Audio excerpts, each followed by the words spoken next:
যেহেতু বাংলাদেশের প্রধানমন্ত্রী জানেন যে দীর্ঘ ফ্যাসিস্টের সময়ে উনি সেই সুদূর লন্ডনে ছিলেন।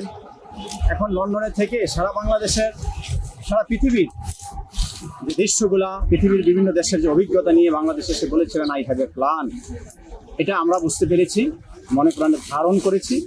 তারপর থেকেই আমরা এই কাজগুলো চালাচ্ছি। আসলে এটা আমরা ব্যক্তিগতভাবে করছি। নির্বাচনের পরে আমি গুলশান লেক এবং সে করাল বস্তি অঞ্চলে সহ আমরা কাজ করেছি। এখন আমরা এখানে এসে আপনি নিজের স্বচক্ষে দেখেছেন, আমার মনে আশেপাশের সমস্ত বর্জ্য এবং ময়লা এই লেকে ফেলিয়েছে এবং কচুরিপানা তো রয়েছে, আশেপাশে জঙ্গল হয়ে গেছে। তো আমরা চিন্তা করলাম আমরা যদি আবার কাজটা করি শুধু নেতাকর্মী, আবার এরকম 60 এবং 70 দিন লাগবে। অতএব আমরা এসকেলেটর একটা ভেকু যেটাকে বলে বাংলায়, সেটাকে আমরা এখানে নিয়েছি এবং আজকে 7 দিন হয় কাজটা চলছে। পিছনে আমরা শান্তমুরেমি ওয়ার্ল্ড ইউনিভার্সিটি বিজিএমই ভবনের পাশে প্রায় 1 কিলো ক্লিন হয়েছে। আমরা আবার এই দক্ষিণ মেট্রোর কাছে যেখানে সবচাইতে ময়লা এবং নোংরা, এই জায়গায় আজকে আমরা নেমেছি। আমাদের শতাধিকের উপরে নেতাকর্মী রয়েছে, নেতাকর্মী রয়েছে শতাধিকের উপরে, এবং আমাদের শ্রমিক ভাইয়েরও আছে।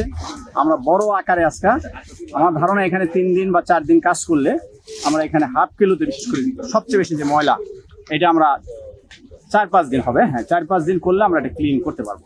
আমাদের মূল লক্ষ্য এবং উদ্দেশ্য হলো একটি সুন্দর বাংলাদেশ, এবং যেখানে সুন্দর পরিবেশ থাকবে, বাড়ির চতুর্পাশ পার্ক, স্কুল, মসজিদ, মাদ্রাসা এবং বিভিন্ন এলাকা যাতে একদম ক্লিন, পরিষ্কার পরিচ্ছন্নতা হয়। আমাদের চেয়ারম্যান আপনি দেখেছেন, সে বলেছেন যে একটা টিস্যু, এটা এক্সাম্পল আমার পকেটে আছে, আমি ফালাইনি।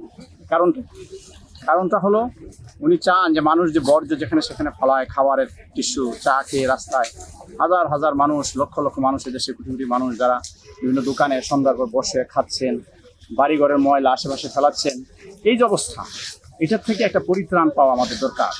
সে কারণে আমাদের সকলের সচেতন হওয়া দরকার। 1-2 নম্বর, এখানে আইন, আমি মনে করি আইনেরও প্রয়োগ হওয়া দরকার, বা আইন না থাকলে সেটাকে করা দরকার।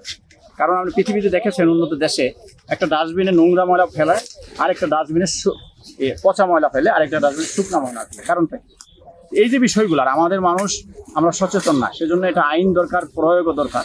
আমি সর্বশেষ কথা হলো, তারেক রহমান বাংলাদেশের প্রধানমন্ত্রী প্রতিনিয়ত বলছেন, একটা দেশ যদি আপনি ইউরোপের বিভিন্ন দেশে দেখেন, মানুষ কেন যায়? শুধুমাত্র ওই দেশের নদীগুলা, যেটাকে বলে পানি একদম স্বচ্ছ, 2 পাশে বাধাই করা, বোর্ড আছে, মানুষ ঘুরতে পারছে, বাড়ি ঘরগুলো আবার নদী কেন্দ্রিক হচ্ছে। ঠিক এভাবে এই দেশটাকে উনি করতে চান। আরাসীন বৃক্ষ, সবুজায়ন, পৃথিবীতে সকল উন্নত দেশেই যেটাকে বলে গ্রিন এবং ক্লিন সিটি, সেগুলো মানে ক্লিন দেশে রূপান্তরিত হয়েছে। সেটা অবশ্য একদিনে হয়নি। আমাদের নবনির্বাচিত প্রধানমন্ত্রী মাত্র ক্ষমতা এসেছেন, ওনার অনেক আকাঙ্ক্ষা রয়েছে, ইচ্ছা আছে, মনোবল আছে। এখন যারা আছেন বিভিন্ন স্তরে, আমাদের সম্মানিত সকল এমপিরা আছেন এবং সকল জেলা প্রশাসকরা আছেন, সিটি কর্পোরেশনের দায়িত্বরত লোকেরা রয়েছেন, অনেকেই মেয়র, কমিশনার হতে চান, আগামী দিনে ইউপি চেয়ারম্যান হতে চান, বিভিন্ন ছাত্র সংগঠন আছেন। আমূল একটা পরিবর্তন আপনার চাইলে আপনার নেমে পড়েন। সপ্তাহে অন্তত একদিন, আমরা তো সপ্তাহে এখন 4-5 দিন করছি, তাহলে দেখবেন এই শহর, এই সমাজ এবং এই আশেপাশের 1 মাসের মধ্যে সকল কিছু ক্লিন এবং পরিষ্কার হয়ে যাবে ইনশাল্লাহ। এবং অবশ্যই আমরা এই দক্ষিণ মেট্রো স্টপেজ থেকে তুরাগ পর্যন্ত এই লেকটাকে ধানমন্ডি, হাতিঝিল এলাকায় আমরা গড়ে তুলতে সরকারের প্রতি আহ্বান জানাই। জনাব তারেক রহমান মাননীয় প্রধানমন্ত্রীর কাছে অনুরোধ করব, আপনি হাতিঝিল প্রকল্পকে আরো উন্নত করছেন, সুন্দর করছেন। ওই এলাকার অঞ্চলে বিভিন্ন মোহাম্মদপুর, ধানমন্ডির লোক হাতিঝিল যায় না, সরি যেটা বলে হাতিঝিলে যায়।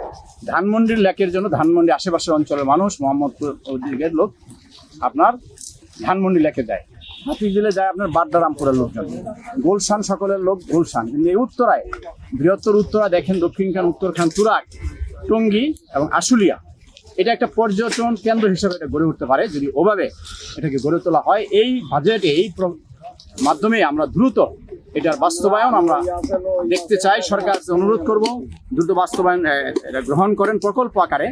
আমরা বর্তমানে মানুষকে যেটাকে বলে একটু পরিবেশ নিয়ে ভালোভাবে যে এই অঞ্চলে মানুষ থাকতে পারে, কারণ এইখানে সকল মশা, ময়লা এবং গন্ধ এবং পরিবেশের ভারসাম্য নষ্ট হচ্ছে এই লেক দিয়ে। আমরা এই লেকটাকে আগামী 15 থেকে 20 দিনের মধ্যে সম্পূর্ণ পরিষ্কার করে 2 ধার সহ পুরা লেক পরিষ্কার করে আমরা দৃশ্যমান করব। আপনারাই ইনশাল্লাহ 15-20 দিন পরে এই লেকটাকে আপনারা তুলে ধরবেন জাতির সামনে, দেশবাসীর কাছে এবং প্রশাসনের, সরকারের সামনে, যে এটার একটা নজির এবং দৃষ্টান্ত ইনশাল্লাহ এই লেক দিয়ে, যে মানুষ ইচ্ছা করলেই, ইচ্ছা শক্তি থাকলে, মনোবল থাকলে বা তাদের সৎ উদ্দেশ্য থাকলে কি করা যায়, কি করা সম্ভব, ইনশাল্লাহ আমরা করছি আমাদের নিজস্ব সকলে মিলে অর্থায়নে, এবং এটা আমরা চালিয়ে যাব। তো বৃক্ষরোপণটা আমি 2 দিন আগে দেখেছি, আসলে যেভাবে আমি অনেক সময় খোলামেলা এবং যেটাকে বলে সত্য কথাটা আমি স্পষ্ট বলে ফেলি, এই বৃক্ষরোপণটা রাজুকের উদ্যোগে না, এটা কোনো একটি গ্রুপ অফ কোম্পানি অথবা সংস্থায় বৃক্ষরোপণটা লাগাচ্ছে, রাজুকের অনুমতি নেই। কিন্তু বৃক্ষরোপণটা আসলে হয়নি, আপনারা মিডিয়ার লোক সেটা দেখতে পারেন, একসাথে একদম গাদাগাদি করে তারা কয়েক হাজার গাছ এখানে লাগিয়েছে। তো আমি এটা দেখেছি, এটাকে সুন্দরভাবে যদি একটা গাছ বড় হইতে হলে অন্ততপক্ষে 5 ফিট পর পর একটা গাছ লাগানো উচিত। সেখানে হয়তো চেয়ারম্যান মহোদয়কে কেউ মিসগাইডও করতে পারে, অথবা যেটাকে বলে না যে হয়তো উনি তো আসলে বুঝে নাই বা জানে না এসেছেন, তারপরে ভালো উদ্যোগে উনি এসেছেন, স্বাগত জানায়। এবং আমাকে উনি কয়েকবার ওখানে ফোনের মাধ্যমে তার যারা সাথে রয়েছেন তাদের মাধ্যমে ফোন দিয়েছেন যে আপনি এখানে আসেন, অনুষ্ঠান চলছে। আসলে এখানে শত শত নেতাকর্মী কাজ করছে, শতদিক আমি না থাকলে এই কাজটা আসলে হবে না। মানে এখানে এত পরিমাণ বাজে ময়লা। তো আমি অনুষ্ঠানটায় যাইনি, তবে চেয়ারম্যানকে আমি ধন্যবাদ জানাই, উনি জানে ইতিপূর্বে, এবং এই কাজটাকে আজকে আমাকে উনি বলেছেন যে আপনি আমাদের কিছু লোক আপনার সাথে রাখেন, কাজটা যাতে আরও শানিত সুন্দর হয়, আমরা সর্বোচ্চ সহযোগিতা আপনাকে করব। কিন্তু কি সহযোগিতা, আমি সেই সহযোগিতা অ্যাকচুয়ালি চাই না, তারা দেখিয়ে দিতে পারেন, দেখিয়ে দিলে কীভাবে কাজটা করলে যদি থাকে, যেহেতু রাজুকের একটা প্রকল্প, কিন্তু বাস্তবে রাষ্ট্রীয়ভাবে যেটা আমি বলেছিলাম, আমাদের এলজিডি প্রতিমন্ত্রী দেখেছিলেন যে ধরনের সহযোগিতা, লজিস্টিক সাপোর্ট, এবং আমাদের যেই পার্টির দুঃসময়ের যারা কর্মী, যারা অসহায়, যাদের আসলে এখান থেকে আসতে যেতে গেলেও 200 টাকা রিক্সা ভাড়া লাগে, চা নাস্তা করতে গেলেও 500 টাকা খরচ হয়, 400-300 টাকা খরচ হয়, সেই যে সার্বিক সহযোগিতা আসলে আমি আশা করেছিলাম, যেহেতু বড় আকারে কাজগুলো হচ্ছে, সেটা হয়নি বা হচ্ছেও না। যাই হোক, ওগুলো আমরা আশা করি না, আমরা সকলে মিলে এই কাজটা আমরা চালিয়ে যাব। এবং রাজুকের চেয়ারম্যানকে বলবো, এই উত্তরা এই 3rd ফেজ যেটাকে বলে 3য় প্রকল্পে, এই লেকের 2 ধারে অবৈধ স্থাপনা, এবং এই প্রকল্পটাকে আপনি সর্বোচ্চ অগ্রাধিকার দিয়ে আপনি এটাকে প্রকল্প আকারে গ্রহণ করুন দ্রুত। এবং যখনই এই এলাকার প্রকল্পগুলো সুন্দর হবে, অবৈধ স্থাপনাগুলোকে ঘুরিয়ে ভেঙে দেওয়া হবে, যারা সত্যিকারে হকার তাদেরকে যে কোনো জায়গায় বসার ব্যবস্থা করা হোক। এবং আপনার এই প্রকল্পে যদি বিভিন্ন স্কুল, বিভিন্ন স্থাপনা যদি আপনি গড়ে না তুলুন, এই প্রকল্পে হাজারো লক্ষ প্লট রয়েছে, বাড়িঘর করবে, তারা এখানে আগ্রহ হারিয়ে ফেলবে।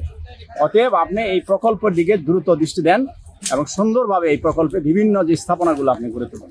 ধন্যবাদ।